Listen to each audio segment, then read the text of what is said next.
All right, welcome back to the Compassionate Capitalist Show. And today we're going to get into some nuts and bolts.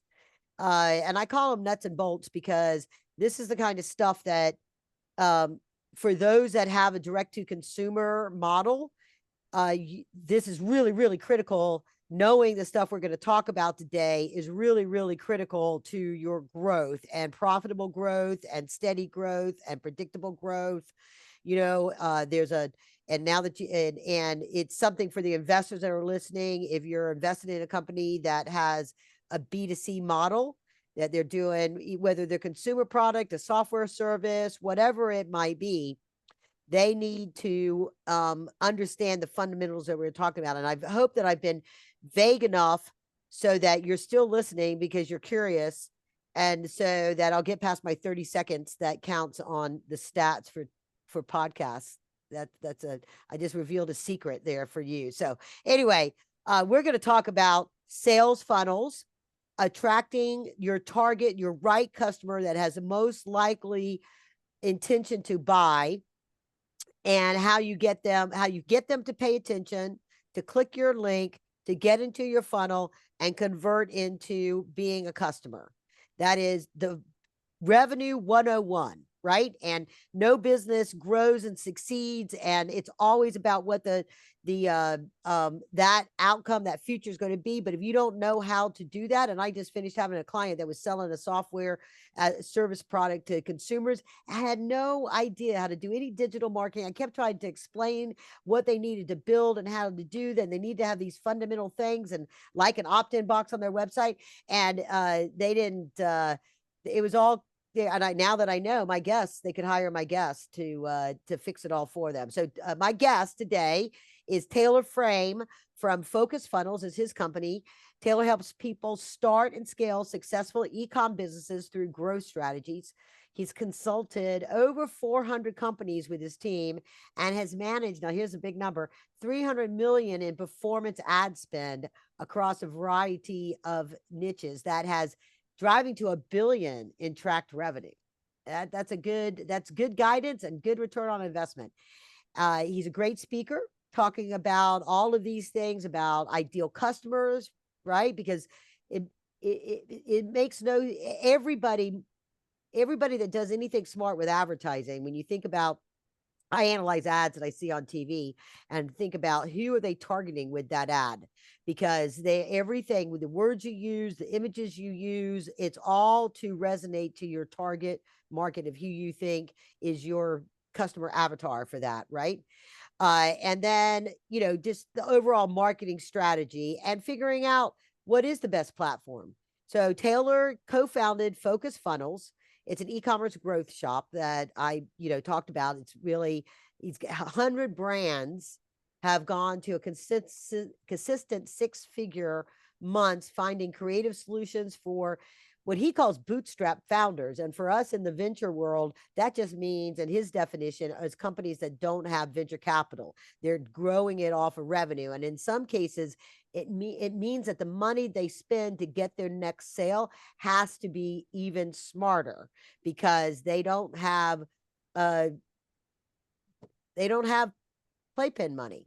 That's a bad term. Sorry, investors. You don't want any of your entrepreneurs out there are in a sandbox with your money, that they know exactly what they're going to do with it and when they're going to spend it and exactly what they're going to get out of it. Unfortunately, not so much. But if they're doing business B2C, today you're going to learn what they need to know so you can ask the questions.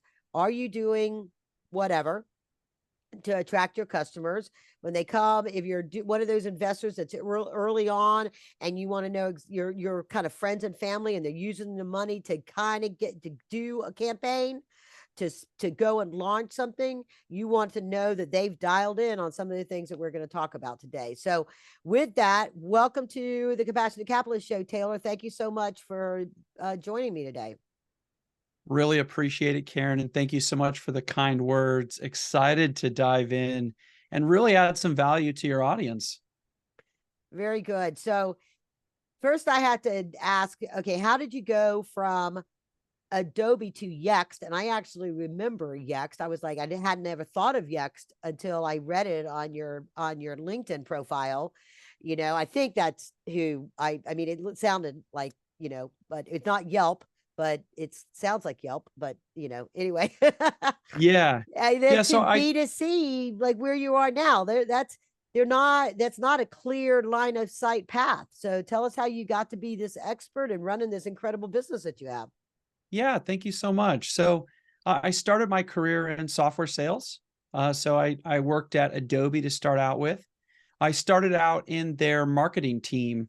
So we sold the Adobe Marketing Cloud, which was really designed for very large retailers. So that's actually how I got into the e-commerce world, is I was selling to big retailers, various e-com solutions, tracking, analytics, and optimization tools. So my clients were like Restoration Hardware and Gap and Men's Warehouse and J. Crew and REI. And I helped them optimize and really improve all of their online conversions using Adobe tools. And that's where I really started to dip my foot into the e-commerce world. And I thought to myself at that time, wow, I'm playing with these massive players, the biggest brands in the industry, but there has to be so much more. And as I started to do more and more research, I realized that there was a massive group of entrepreneurs that were doing and building beautiful small e-com brands, needed the tools and the optimizations that Adobe could offer, but there was no way that they could afford these tools, right? So that led me into my career at Yext. I was at Yext for a couple of years.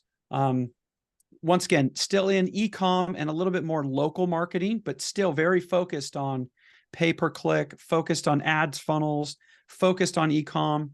And from there, started Focus Funnels. So my two entry-level jobs were very much focused on e-commerce, focused on that space, right? And that's what set the stage for Focus Funnels to be massively successful. So that's a little bit of the back journey. Okay. Okay.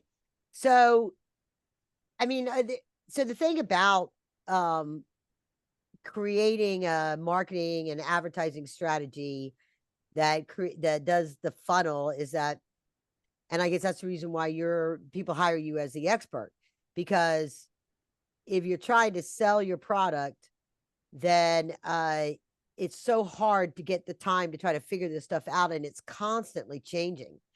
Yeah. People. So I'm going to back it up just a minute because I don't want to throw out a bunch of lingo that people don't know. We're like, oh, and the algorithms and like this and the that and all that kind of stuff, because I take it for granted a lot of times that people know what I know, but they sometimes don't. I'm, as a lot of you know that are listening, and you and I have talked about, I'm launching this digital course, and they were going through creating funnels, and I Yeah. was like, I know funnels. I know funnels. And the way they defined funnels was different than the way I defined funnels. And so so let's fit. So for the people that don't know, I'd like to get your definition on funnels. And then we're Yeah. going to talk about the external funnel and within, because I think the thing that is really fascinating is how your digital crumbs. So even until somebody's not in your actual funnel, they're sort of going through a funnel because of digital crumbs. If you have a good Yep. digital marketing advertising, and then there's the one when they come into your universe because of a text or an email or something like that they've come Uh-huh. into your universe, and then there's that funnel. Of So course. talk about funnels. Yeah. Yeah. Let me educate the team on funnels. So a marketing funnel is a fancy name for a customer journey. All a funnel is a customer journey, meaning how did I get exposed to the brand? What did I learn about the brand? How did I get educated and move closer to purchase? And then when I made that final purchase, what was my experience after that? Okay. So that's all a funnel is. It's a customer journey from discovery to education to conversion, and then hopefully lifetime value, right? And we see this in every aspect of marketing today. Take our massive brands like Apple, all the way down to really small e-com brands. They all have funnels in play if they're growing properly. So let me use a really a great example that helps showcase this so people can think about a funnel.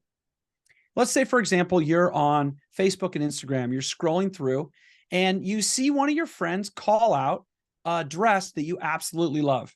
You're like, oh my gosh, that's a rad dress. It's beautiful, fits them well, they look fantastic. Where did they get that? And your friend tagged it. It's like, oh, let's say it's an Anthropologie dress or a Gap dress or J. Crew or whatever. Like, oh, that's really cool. That is the first step in you being exposed to a product and awareness that that's out there and that you're interested. Okay. So that's step one. We call that discovery. Discovery. We also call that top of funnel. Top of funnel. Top of funnel. It's kind of your first hit, right? You're like, whoa, this dress is out there. I kind of understand I want it. I kind of understand who makes it. This is cool. Now we start taking another step. So this is where we go into the education phase. We've now discovered the brand. Now we're getting educated. Who makes the dress? How much money is it? Is it in my size? Do they make other stuff I like? Do I align with the brand? Like, maybe I don't shop at Gap because I just don't like what they do, but I want a similar dress from a different manufacturer because I believe in their ethics. Whatever the case may be, we're in the education stage, right? At this stage, maybe we've gone to the website. Maybe we've been served an ad. Maybe another influencer called out that brand, right? So we're moving towards conversion at this point. Okay. So that's called middle of funnel or education phase. Now we've identified, okay, this is the dress I want. This is the brand that makes it. I'm ready to buy. So we go to the website, we pick that out, we add it to cart, and we purchase. So that's conversion or bottom of the funnel. That's like in that 3-stage funnel approach. That's the last touch in that initial phase, right? In an acquisition funnel. What we do as a brand, as Focus Funnels, we help people build really good acquisition funnels. So we curate that top of funnel, middle of funnel, bottom of funnel. So discovery, education, conversion, we are experts at that whole process. Now, once somebody makes a conversion, now we open up a whole new life cycle of funnels. And once again, a funnel is just a customer journey. So now that they've bought and become a customer, what do you want that customer journey to look like?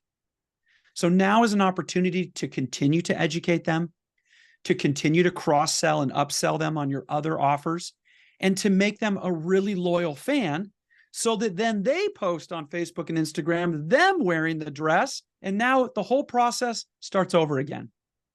Okay. So that is a sort of a passive funnel process in that because somebody bought something, right? But when you're trying to go out and acquire a customer, because you're going to run an actual ad and it's not a soft sell, referral sale, or, that kind of a thing, right? So sticking with the dress concept.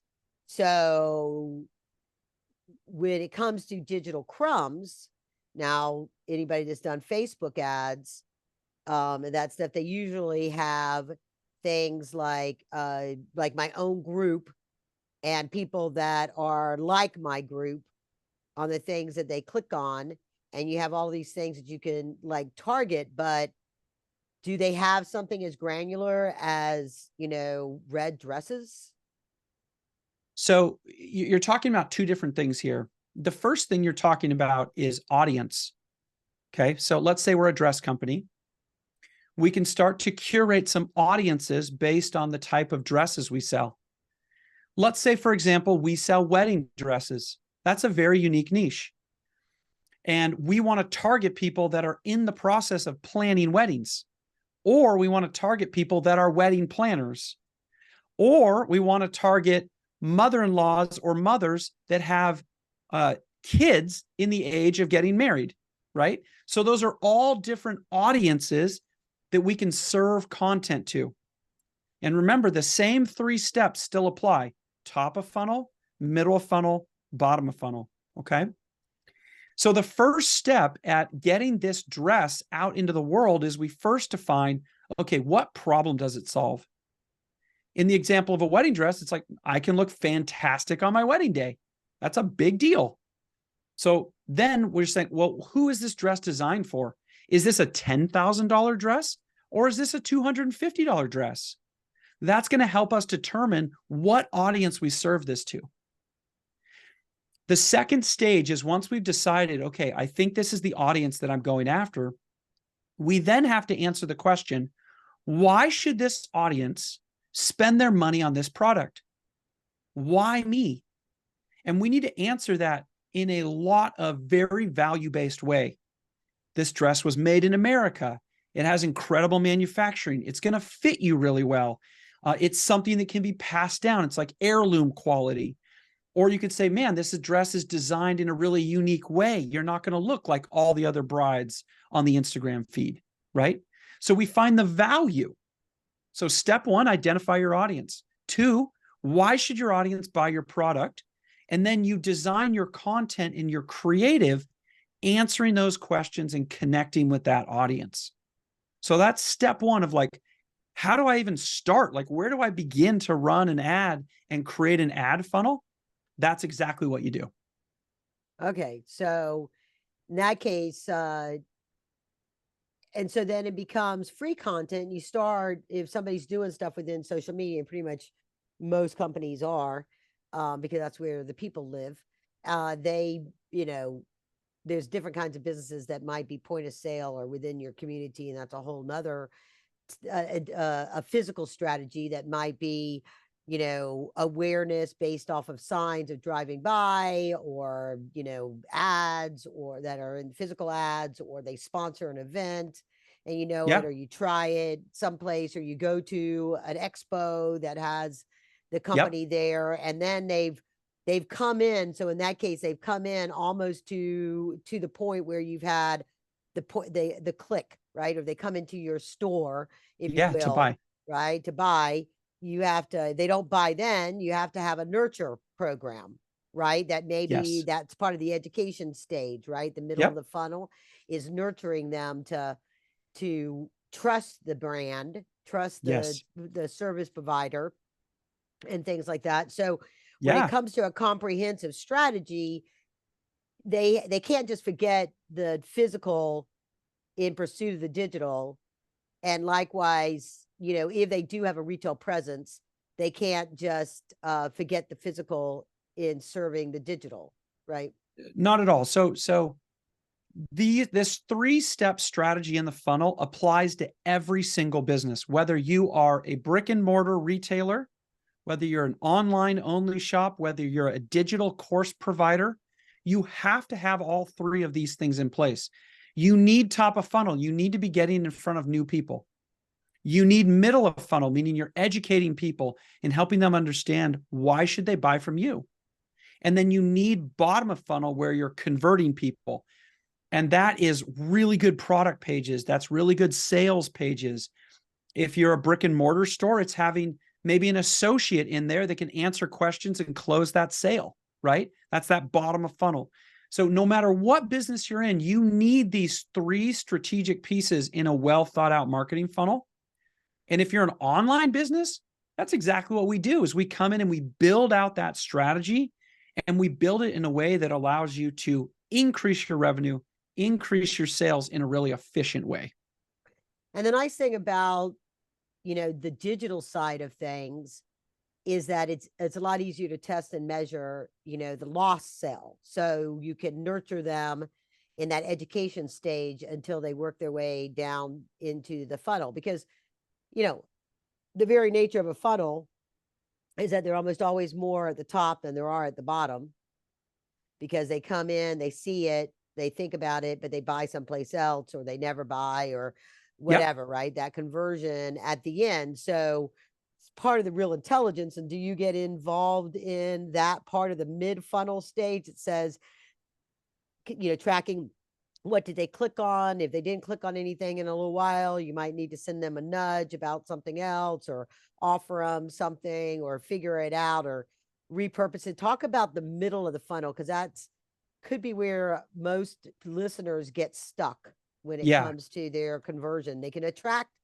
and then they can convert if they can get to that point of actually being able to know who the person is and be able to get on the phone with them or something like that. But sometimes they're right. just sort of, particularly when all you capture is an email address or something like that, you don't have a way to pick up the phone and call a customer and find out why they opted in to get your free ebook or Yeah. something like that, Yes, right? yes. So we are a full service agency, meaning we do top of funnel, middle of funnel, bottom of funnel. We build all of that out for brands.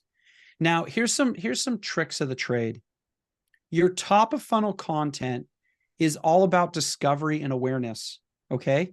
That is different than your middle of funnel, which is education. In the middle of funnel, this is where we're nurturing the customer. This is where we're answering the questions and concerns that they may have.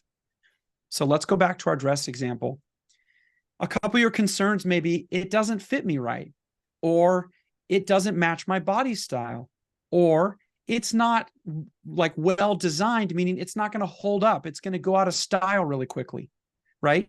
So we can answer those questions in the middle of funnel, the type of content we create, which is different than top of funnel. So in the middle of funnel, especially if you're doing a digital course or some sort of service offering, people need to trust you. They need to understand that you're an authority, and they need to realize that you're going to solve whatever problem they're faced with. So in that middle of funnel, you have to address those concerns. So let's say, for example, somebody opts in, they get a free ebook that you offered. That was your top of funnel offering. Now they're in the middle funnel. What do we do with them next? Well, we have to take them on a journey. We need to educate them about your authority, about how you specifically solve their problem, and why you're the right person to invest in. So in that middle of funnel, that can be a combination of email nurture sequences. It can be additional webinars. It can be landing pages. It can be video sales letters. There's a whole bunch of options in middle of funnel based on what you're selling and what your offer is. We help brands figure that out because we've spent so much money and built so many funnels. We can come and say, based on your offer and your audience and your price points, this is what we need to do to make this as efficient and streamlined as possible. Yeah. So I just was, I had an aha moment as you were talking there, because I never really, I mean, I have always called it a funnel. I call it the Kugarand theory of private equity. Okay. Okay. And this is, I wrote about it in the book. And I have used it in my coaching of entrepreneurs for a long time to prepare, because entrepreneurs are notorious when it comes to raising capital, because it's not fun to raise capital, and it's Nope. difficult. And so they don't, they understand a sales funnel, and they understand the 80-20 rule. And if people don't know what that means that 80% of your business comes from 20% of your customers. And it's sort of the way the funnel kind of works as well. And so I would always try to prepare them, emotionally, psychologically, for the process of raising capital. And that says that, and it's worse, or it's amplified more when it comes to any kind of online platform. But if you're out there pitching investors, and and I said I use Kugarand because it sounds the name of my company, but it was a lot better than Karen's theory. You know what I mean? Karen's theory is sort of like, who's Karen, right? It's like, so Kugarand's like, ooh, Kugarand's theory of private equity. So it's for every, you're raising $1 million, and the average check is $25,000, then that's going to be 40 check writers, right? Right. So, but for every check writer, so you're going to have to get to 40 people that are going to stroke you $25,000. It's a 3x on that number. That's your sweetheart. Those are the people that ask questions, that take time looking at your documents and all that kind of stuff. To get to those sweethearts, it's an order of 5x on top of that, of people that have seen something, a paragraph on the company, a presentation, something enough to cognizantly say, not my industry, not my stage, not my something like that, right? So Yeah. they're just they know, and they say no, or they say yes, I want more information. So what does that mean? So for 40 check writers, it means that you have to plan on spending time with 120 people answering their Yep. questions to get to your 40, get them off the fence. To get to the 120, you have to have a plan that puts 600 investors into your funnel. Yeah. And most entrepreneurs will go like, what? If they're just started, but that's based off of many, many years of working with entrepreneurs and who raised capital, who didn't, how many they talked to, and the ones that fully raised capital said, actually, that's kind of conservative, Karen. I think we touched a lot more people in that, because you think Yeah. about it, if you go to a conference that's got 100 people in it, that's really not 100, that because not all of them are investors. Right. And people would come to like my events that had 40 investors, and they'd get 5 people interested, and they were like, oh, there's only 5 people interested. And I was like, well, that's actually pretty good based on Yeah. the formula. Because if you were selling software as a hospital administrator, and you went to a conference for hospital administrators, and they were all in a room seeing a demo of your product, and nobody asked a question or wanted a demo or to sit down with you more as you were talking to them, you would never say, well, those weren't hospital administrators. You would say, what did I do wrong? What do I need Yep. to do better in order for them to understand the benefits of my product for them, and for them to want to see how I would benefit them. Investors Yes. look for how you're going to make them money. That's what they want to Always. know, right? Yeah. And so, if it's another consumer product or anything, like you use the example with the dress, how am I going to feel on my wedding day? Am I going to want to leave this for my child? All those kind of things, right? There's the emotion that's tied to why they make a decision to buy, Yeah. and uncoupling that. And so I tell them is, once you get them into your funnel and they've given you your thing, you got even if it's your 120, that nurture part, the mid funnel part, that's the one that separates the men from the boys, the girls from the women, whatever the thing is, Yeah. because you're not one and done.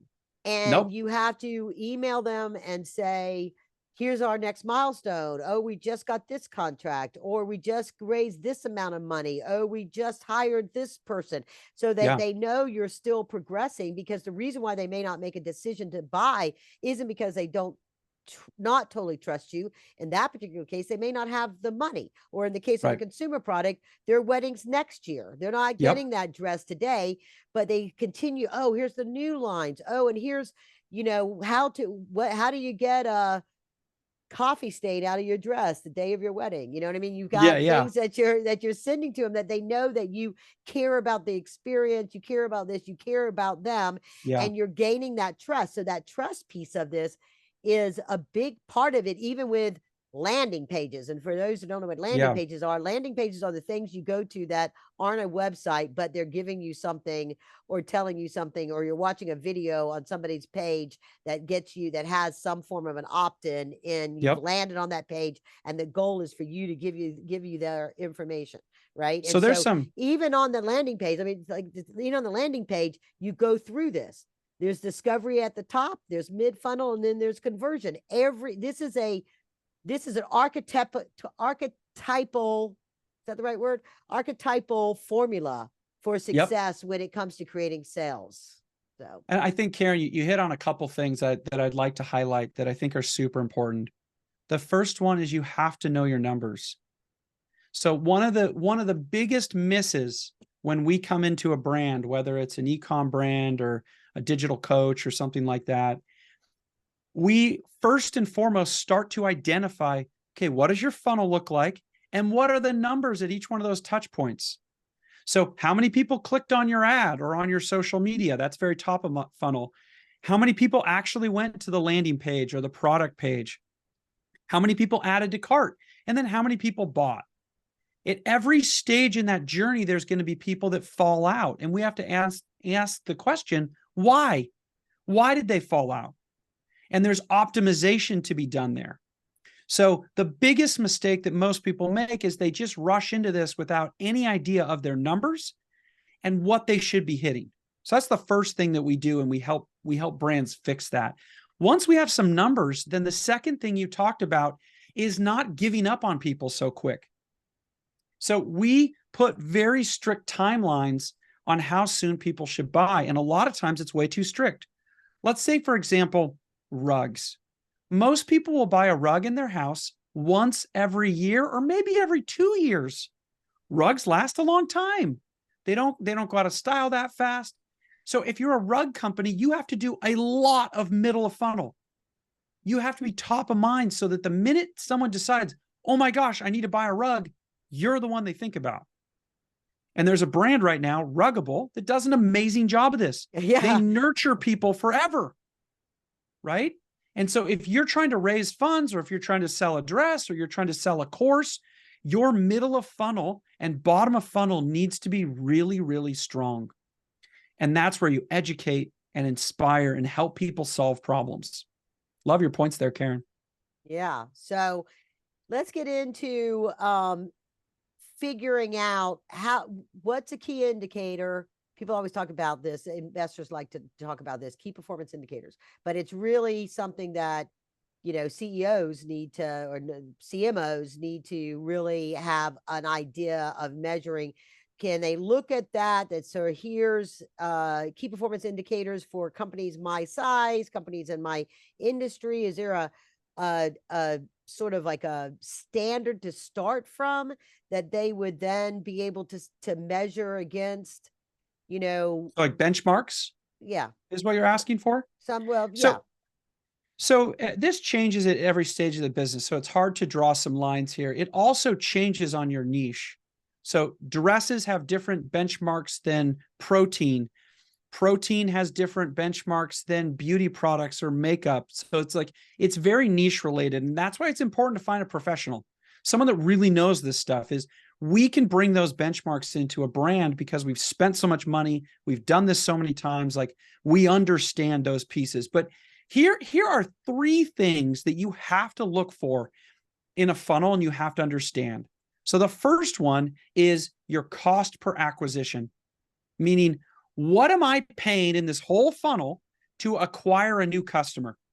Okay, so some people call it CPA or CAC or CAC. It's cost per acquisition or cost per acquired customer. Okay, so that's your first metric. You've got to know that one.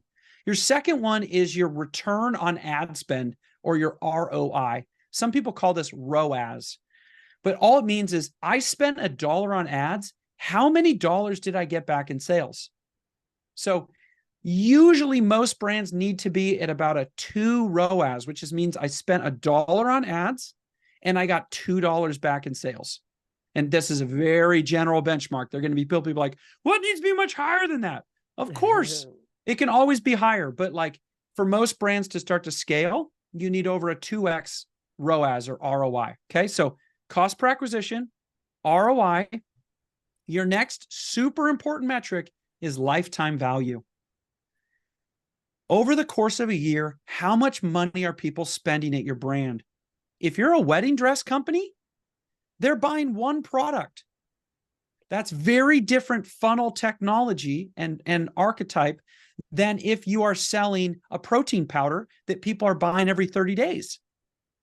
So lifetime value, when you put it with cost per acquisition and ROI on your marketing dollars, gives you a pretty good baseline of where you need to be, right? So if you don't know those 3 numbers by heart and are optimizing those inside your business, this is kind of a call to arms. Get those numbers under control. Then you can start looking at, like, how do we improve those things? Yeah.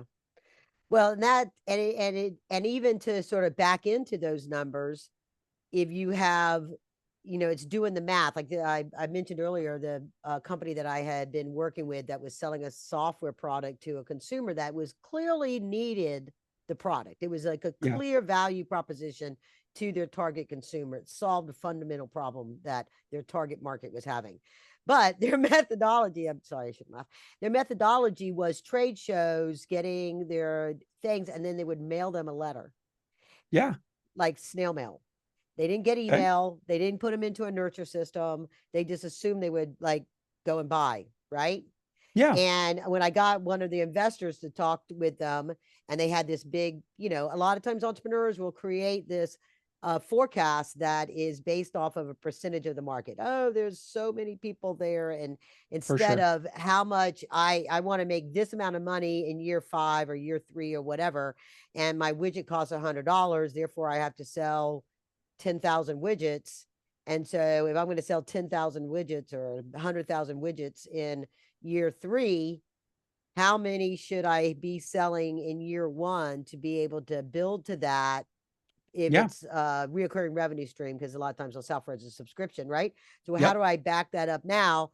And then as how many times do they have to look at it? What they are you going to give them a free trial? Are you going to, but getting Yeah. it down, and then if you have to have 100 widgets, this month, then how many eyeballs do you have to have?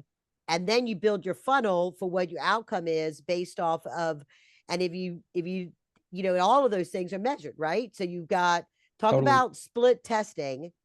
And because that's something that I know people that are outside the space have really probably have no idea what split testing is, but split testing to figure out which one gets them into your funnel, which approach can get them into your funnel so you can nurture them, and other things as Yeah. you're trying to build that out. Because when you're small, it's easy, or then you're just fine tuning, but you've got to start somewhere, right? So let's take that example of that company that's selling a software and they're at the trade show. Okay. A trade show is a top of funnel activity. It's very much discovery. If you have really good salespeople in your booth, you may be able to transform a top of funnel trade show all the way to middle and then bottom of funnel. You may be able to get some conversions at the trade show if you can get people to sign up right there at the booth. Okay. Right. But let's say you don't have that. Let's say the trade show is just a top of funnel. Hey, I didn't know you existed. You seem to solve a problem that I have. Okay. Top of funnel, discovery.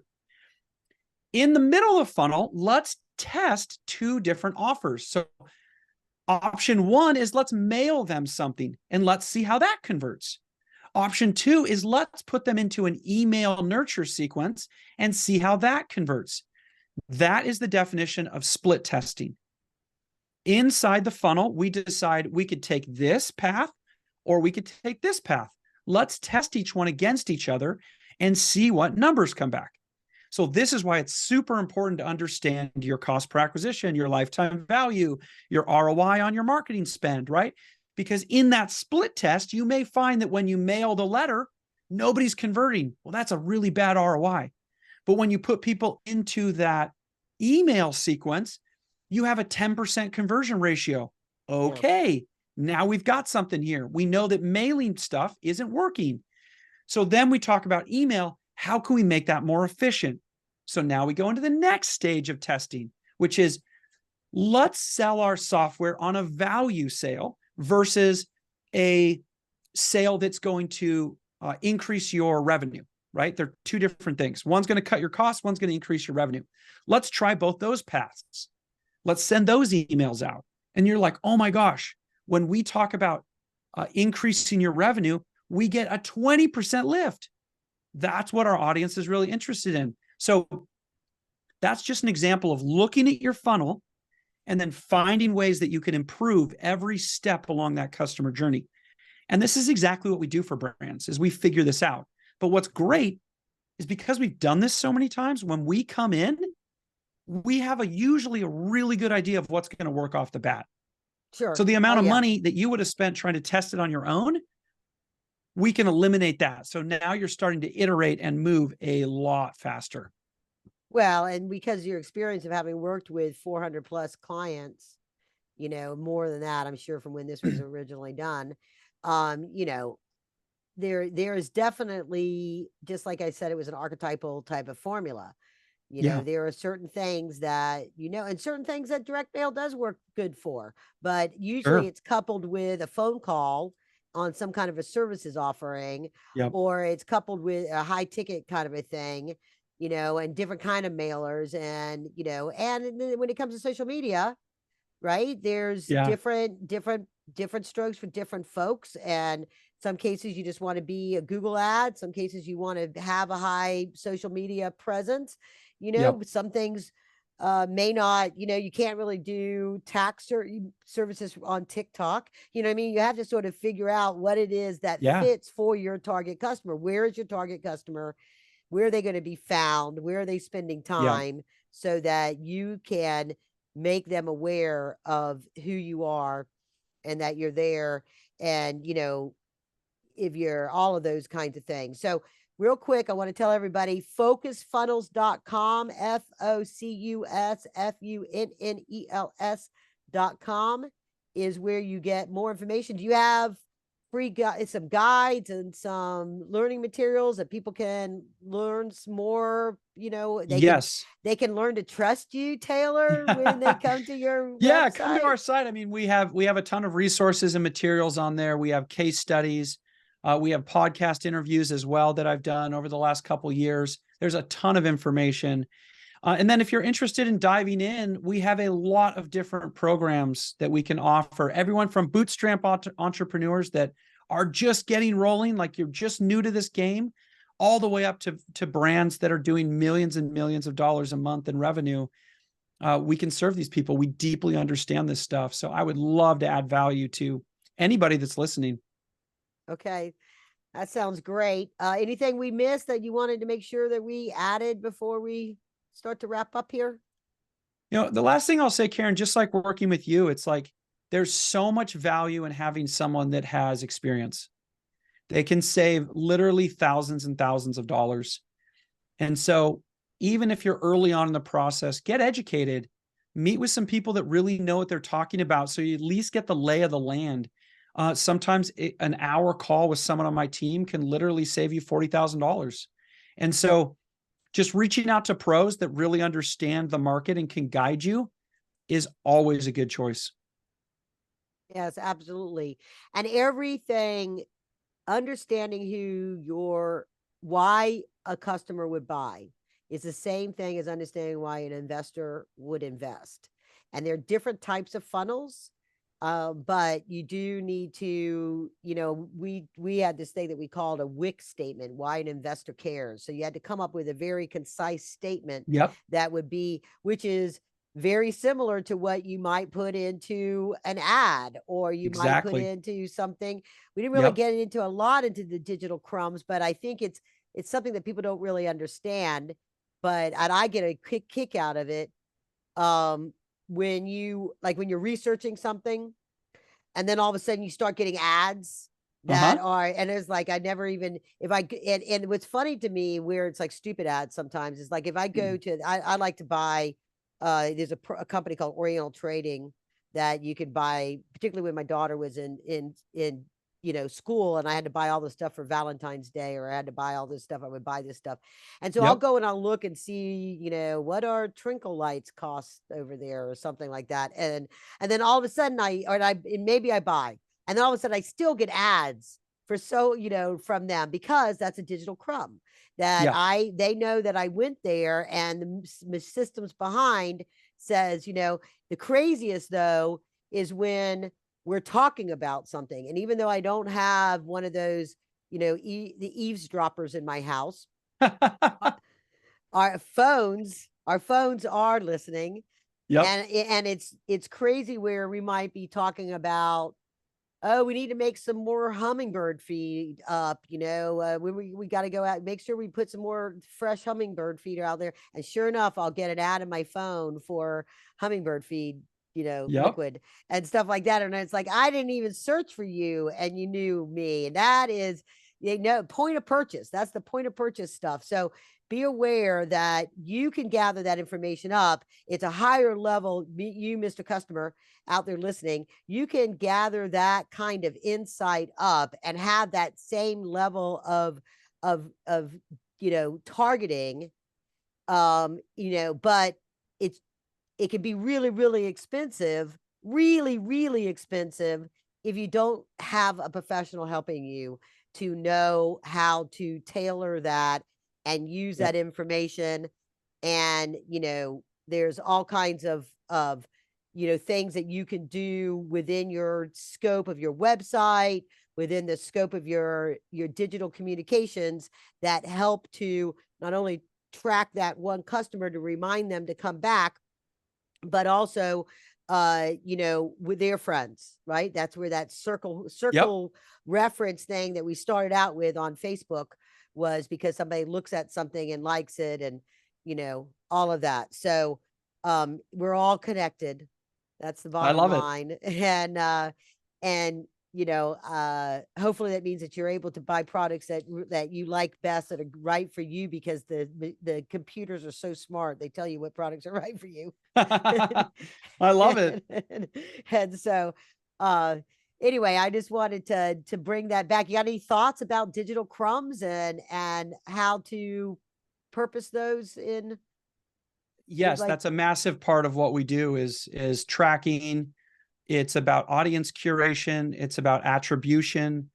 So everything you're talking there's a lot of formal marketing terms for it, but essentially it's helping serve the right content to the right person at the right time. And that's exactly what we do. And that's what those digital crumbs create, that opportunity for us as marketers to target those people properly. Yeah, it's a big aspect yeah. of what we do for customers. And I'm gonna leave on this because this is my curiosity effect for people to go click your link, and as well as my links in the page. If you're doing any kind of direct public offering for Reg CF, Reg A plus, anything like that, you need to have a strategy like what Taylor and I have been talking about to fill your funnel up. And you can identify investors with digital crumbs too. Ooh. So with that said, go because I'm going to come to Taylor to help him with to help my customers that are doing direct public offerings fill their funnel with investors, because he's a lot smarter about this than I am. So thank you very much for being on the show, Taylor. It's been delightful, and look forward to continuing to work with you down the road. Thank you so much, Karen. It's been a pleasure. All right, everybody, onwards and upwards.